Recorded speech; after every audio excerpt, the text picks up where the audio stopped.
ناراضگی کو ایسے پالا جاتا ہے جیسے ماں بچے کو پالتی ہے۔ ہم اپنے غصے کو، ہم اپنی ناراضگی کو ایسے پالتے ہیں جیسے ماں بچے کو پالتی ہے۔ بیوی کو روکتے ہیں ادھے نہیں جانا، بچوں کو روکتے ہیں ادھے نہیں جانا، بیوی کہتی ہن تسی ادھے نہیں جانا، میں لڑ کے آ گئی ہوں۔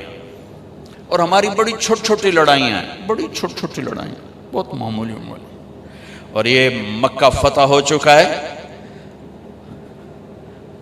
اور 18 برس قتل کے منصوبے بنانے والے سامنے کھڑے ہیں، اور آپ نے ایک بول سے کہا جاؤ معاف کیا۔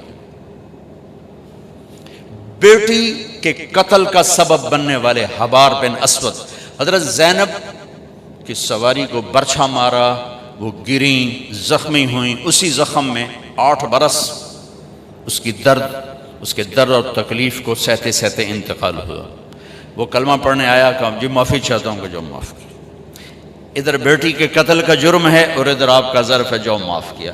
ہمارا فرد جرم کیا ہے؟ ہمیں شادی پہ نہیں بلایا، بس ہم نے تو بولنا ہی چھوڑ دیا۔ شادی پہ نہیں بلایا، بولنا چھوڑ دیا۔ ادھر فرد جرم کیا ہے؟ بیٹی کے موت کا سبب ہے، جاؤ معاف کیا۔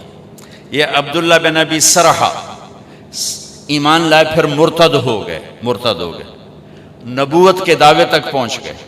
قرآن کہنے لگے میرے اوپر بھی قرآن اترتا جیسے ان پر اترتا ہے۔ اتنے بڑے بڑے فرد جرم، اور حضرت عثمان ان کو لے کر آئے، جی یہ معافی مانگنا ہے، آپ نے جاؤ معاف کیا۔ ہماری فرد جرم کیا ہے؟ ہم نے رشتہ مانگا، ہمیں رشتہ ہی نہیں دیا، ہم نے بائیکاٹ کر دیا۔ میں بیمار تھا، میں نے پوچھنا ہی نہیں آیا، اسی بس گل ہی مکا چھڑی۔ یہ ہماری لڑائیاں ہیں، یہ ہمارے گھروں کے جھگڑے ہیں۔ آپ نے عثمان بن ابی طلحہ سے کہا ذرا بیت اللہ تو کھول دے، میں نے نماز پڑھنی۔ تو وہ کہنے لگا جاؤ جاؤ تمہارے لیے کھول دوں۔ یہ جب آپ مکے میں تھے تو آپ نے کہا وہ کیا دن ہوگا جب یہ چابی میرے ہاتھ میں ہوگی، جسے چاہوں گا دوں گا۔ وہ کہنے لگا وہ دن کبھی نہیں آئے گا۔ مکہ فتح ہو گیا تو عثمان بن ابی طلحہ بھاگ گئے، کہ بھائی آج میری خیر کوئی نہیں۔ تو آپ نے حضرت علی سے فرمایا جاؤ اسے پکڑ کے لاؤ۔ حضرت علی رضی اللہ تعالیٰ عنہ پکڑ کے لائے، چابی بھی اور وہ بھی، اور ایسے کھڑے ہوئے، چابی آپ نے ایسے، لمبی چابی میں نے دیکھی ہوئی، لمبی چابی۔ تو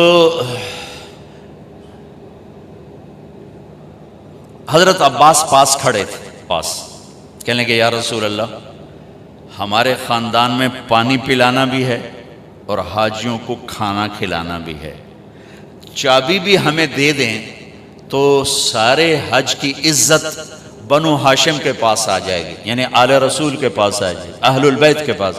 اب یہ کوئی دنیاوی منصب نہیں تھا، دینی منصب تھا، خدمت کا تھا، تو ایک اچھی چیز تھی میرے خاندان میں آ جائے، ٹھیک ہے۔ اور کہنے والے چچا ہیں، اور آگے سامنے وہ کھڑا ہے جس نے بے عزت کیا تھا۔ یا رسول اللہ یہ چابی ہمیں دے دیں، ہمارے خاندان میں سقایا بھی ہو گیا، حجابہ بھی ہو گیا، چابی بھی ہو گئی، تو ہمیں دے دیں۔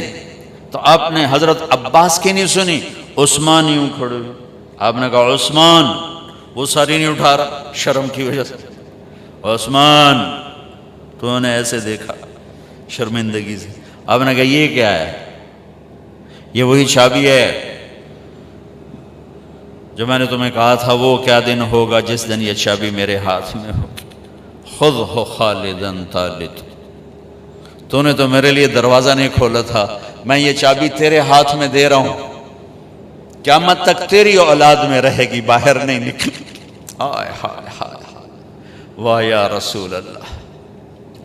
چھوٹی چھوٹی باتوں پہ انسان ذبح ہو رہے ہیں، طلاقیں ہو رہی ہیں، سگے بہن بھائی آپس میں ٹوٹ رہے ہیں، ماں باپ اولاد نفرت کا شکار ہیں، پڑوسی پارٹنر آگ لگی ہوئی ہے، میرے پیسے مار لیے بائیکاٹ، میں نے رشتہ مانگا بائیکاٹ، میرے سلام کا جواب نہیں دیا بائیکاٹ، مجھے پوچھنے نہیں آیا بائیکاٹ، مجھے شادی پہ نہیں بلایا بائیکاٹ، ہم سے مشورہ نہیں لیا بائیکاٹ۔ یہ میری آپ کی لڑائیاں ہیں، اور ایسی ہیں کہ نفرتوں کی آگ بھڑک اٹھی ہے، آسمان کا پانی بھی بجھانے میں ناکام ہو رہا ہے۔